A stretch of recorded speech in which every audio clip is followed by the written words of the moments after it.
As pessoas não sabem, às vezes você pergunta, ela não lembra nem quando foi a última vez que ela foi ao banheiro, ou, eu vou cada um dois dias, não, será que, não, nossa, tem gente que fala assim, fica uma semana sem o banheiro, eu falei, como assim uma semana, Sim. assim, e, não, vou, mas eu vou pouco, ela não consegue identificar, igual você falou, olhar e ver se está sendo completo, incompleto, coloração, enfim.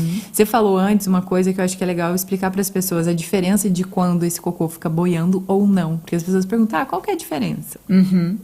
Tá. A questão do boiar ou não, né? Então a gente vê assim, que geralmente quando o cocô boia, ou é porque tem ali um excesso de produção de gases, então muita fermentação, que pode ser decorrente ali de um processo de má digestão, e aí aquelas fezes com mais gases boiam, né? Ou se, por exemplo, se a pessoa tem ali uma disbiose, ela pode ter uma má digestão das gorduras, né? Dos alimentos em geral, mas assim, as gorduras. Então aquela gordura passa reto, né? Então a gordura também faz o cocô boiar. Só que daí geralmente vai mudar um pouquinho a coloração, ele fica mais amarelado, né?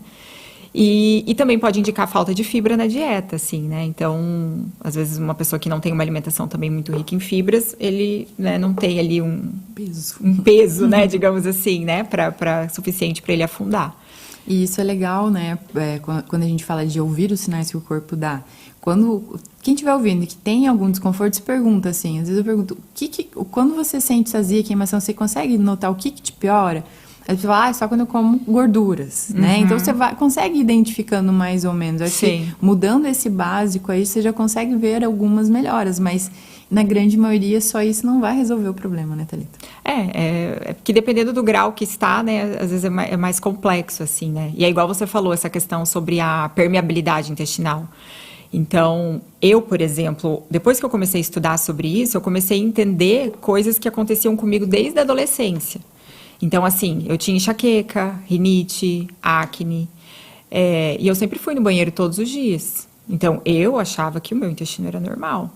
E hoje eu entendo que não, né? Porque assim, por que eu tô falando sobre isso, a questão da hiperpermeabilidade? Porque às vezes a pessoa ela tem uma dermatite, ela tem uma rinite, ou ela tem uma enxaqueca, ela tem uma ansiedade, uma depressão, sei lá, fibromialgia, dores articulares, dores, né, enfim.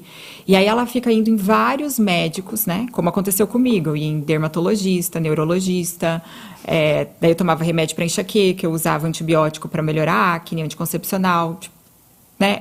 Tomava lá os antialérgicos, ficava pingando coisa no nariz para rinite, enfim. E como que eu consegui me curar disso? Com a nutrição, né?